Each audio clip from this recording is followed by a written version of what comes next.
नमस्कार, मैं हूं आपके साथ मयंक। देखिए, बड़ी खबर इस वक्त की, अमेरिका से B-2 बॉम्बर्स रवाना हो गए हैं। B-52 बॉम्बर्स भी रवाना हो चुके हैं। देखिए, मैंने बार बार अपने वीडियोस में यह बात कही है कि जब तक अमेरिका के B-2 बॉम्बर्स के उड़ने की खबर नहीं आए तब तक अमेरिका हमला नहीं करेगा। और देखिए, आखिरकार ये खबर आ चुकी है कि अमेरिका से B-2 बॉम्बर्स और B-52 बॉम्बर्स रवाना हो चुके हैं। जो खबरें आ रही हैं सोर्सेस से, उसके मुताबिक B-2 बॉम्बर्स डिएगो गार्सिया पहुंच सकते हैं। डिएगो गार्सिया हिंद महासागर में अमेरिका का वो नेवल बेस है जहां पर अक्सर B-2 बॉम्बर्स की तैनाती की जाती है ईरान पर हमले के लिए। पिछली बार जब अमेरिका ने हमला किया था तो B-2 बॉम्बर्स ने अमेरिका से फ्लाई किया था, लेकिन देखिए, बार बार हमने आपको यह बात कही थी कि इस बार अगर अमेरिका हमला करेगा तो B-2 बॉम्बर्स शायद अमेरिका से फ्लाई ना करें, वो डिएगो गार्सिया से फ्लाई कर सकते हैं। और अब देखिए, यही खबरें आ रही हैं कि अमेरिका ने आदेश दे दिया है B-2 बॉम्बर्स को मिडिल ईस्ट भेजने के लिए। और संभवतः ऐसा बताया जा रहा है कि ना सिर्फ अब्राहम लिंकन पर बल्कि डिएगो गार्सिया में B-2 बॉम्बर्स पहुंच रहे हैं। देखिए, अमेरिका की तरफ से जो खबरें आई अमेरिका से, उसके मुताबिक एक बड़ी बैठक हुई जिसमें अमेरिका के टॉप मिलिट्री कमांडर्स शामिल थे। उन्होंने डोनाल्ड ट्रंप को ब्रीफ किया कि ईरान पे हालात कैसे हैं और क्या हमला इस वक्त किया जाना चाहिए। दो तरह की खबरें हैं, दो तरह की रणनीति बनी है अमेरिका की तरफ से। पहली रणनीति यह है कि जो ईरान के इंपॉर्टेंट लोकेशंस हैं उस पर हमला किया जाए। मैं आपको बताता हूं ये इंपॉर्टेंट लोकेशंस क्या हो सकती है। देखिए, ये इंपॉर्टेंट लोकेशंस, अली खामेनी साहब का जो ऑफिस है हो सकता है कि उसको टारगेट किया जाए। IRGC का जो ऑफिस है, हेडक्वार्टर है, वो निशाने पर है अमेरिका के। इसके अलावा अलग अलग कमांडर्स जो हैं ईरान के, ये निशाने पर हैं। इस तरह की खबरें आ रही हैं। लेकिन इसी बीच ईरान ने एक बड़ा मिलिट्री एक्सरसाइज शुरू कर दी है स्ट्रेट ऑफ हॉर्मूज में। और ये खबरें आ रही हैं कि अगले 24 से 48 घंटे में ईरान स्ट्रेट ऑफ हॉर्मूज को बंद कर सकता है। अगर ईरान ने स्ट्रेट ऑफ हॉर्मूज को बंद कर दिया तो यह बहुत बड़ा झटका होगा, न सिर्फ अमेरिका के लिए बल्कि पूरे यूरोप के लिए। यहां से निकलने वाले सब शिप्स रोक दिए जाएंगे। अब देखिए, जिस तरह की खबरें हैं, एक बार बार ये सवाल पूछेगा कि अब तक अमेरिका ने हमला क्यों नहीं किया।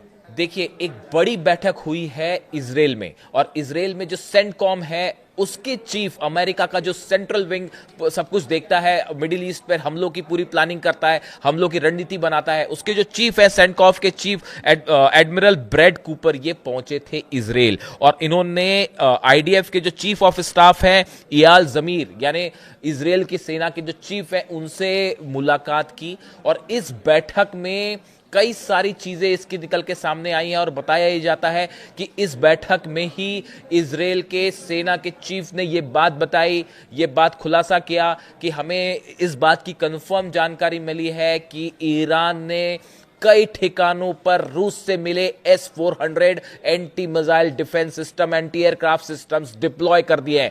देखिए, हमने आपको सबसे पहले यह बात बताई थी कि ईरान को जो है वो रूस का S-400 मिल चुका है। उस समय कई सवाल उठे, कई लोगों ने पूछा कि आपके पास ये खबरें कैसे आ रही हैं, हो सकता है ये खबर गलत हो। लेकिन अब इजराइल के जो चीफ ऑफ स्टाफ हैं वो खुद ये बात कह रहे हैं कि S-400 चप्पे चप्पे पर तैनात है। इतना ही नहीं, वो सुखोई 35 जेट्स का भी कंफर्मेशन दे रहे हैं कि हां, ईरान के पास कई सुखोई 35 जेट्स पहुंच चुके हैं। ऐसे में क्या B-2 बॉम्बर्स अब S-400 के निशाने पर हैं? क्या अमेरिकन जेट्स जो हैं F-35 वो S-400 के निशाने पे हैं? और यही वजह है कि अब तक हमला नहीं हुआ। देखिए, इतना बड़ा मिलिट्री बिल्डअप हुआ, कभी भी हमला कर सकता था अमेरिका, लेकिन अब तक अमेरिका ने हमला क्यों नहीं किया? इसकी क्या बड़ी वजह है? सबसे बड़ी वजह S-400 का डर। मैं बार बार इस बात को कह रहा हूं कि अगर अमेरिका का एक भी F-35 जेट डाउन होता है या B-2 बॉम्बर्स, देखिए B-2 बॉम्बर्स रडार पर कैच नहीं होते, लेकिन बड़ी खबर, रूस के जो सैटेलाइट्स हैं, चाइना के सैटेलाइट्स हैं, वो ट्रैक कर रहे हैं अमेरिका के B-2 बॉम्बर्स को और यहां तक नजरें बनाए हुए हैं कि वो टेक ऑफ करें। ऐसी भी खबर है कि B-2 बॉम्बर टेक ऑफ करेगा हमले के ठीक पहले, उसके पहले ही ईरान अटैक कर सकता है। ईरान ने अपनी एंटीशिप मिसाइल्स लगा रखी हैं, S-400 तो तैनात है ही, इसके साथ ही फतेह 2 मिसाइल्स जो हैं वो अब्राहम लिंकन को टारगेट करके रेडी हैं। और B-2 बॉम्बर्स अगर फ्लाई करते हैं अब्राहम लिंकन से अगर टेक ऑफ करते हैं तो हो सकता है ईरान प्रीएम्प्टिव स्ट्राइक कर दे। यही बात कही जा रही है डिएगो गार्सिया के लिए। ये जो ईरान ने ICBM टेस्ट किया, करीब 7,000 किलोमीटर का टेस्ट किया गया, ये 10,000 किलोमीटर रेंज है, करीब 4,000 किलोमीटर का डिस्टेंस है डिएगो गार्सिया से ईरान का। बताया ये जा रहा है जरूरत पड़ेगी तो इस मिसाइल से डिएगो गार्सिया पर भी हमला हो सकता है। अगर ईरान इस बात को लेकर कंफर्म होता है कि B-2 बॉम्बर्स उड़ान भरने जा रहे हैं, पहले ही प्रीएम्प्टिव स्ट्राइक हो सकती है। यानी B-2 बॉम्बर्स वर्सेस फतेह मिसाइल अब देखने को मिलने वाला है मिडिल ईस्ट में। देखिए, मैंने बार बार ये बात कही कि अब्राहम लिंकन जब तक नहीं आएगा तब तक हमला नहीं होगा, और यही बात हुई। अब्राहम लिंकन अब पहुंच गया और डोनाल्ड ट्रंप कह रहे हैं कि दूसरा एयरक्राफ्ट कैरियर भी पहुंच रहा है।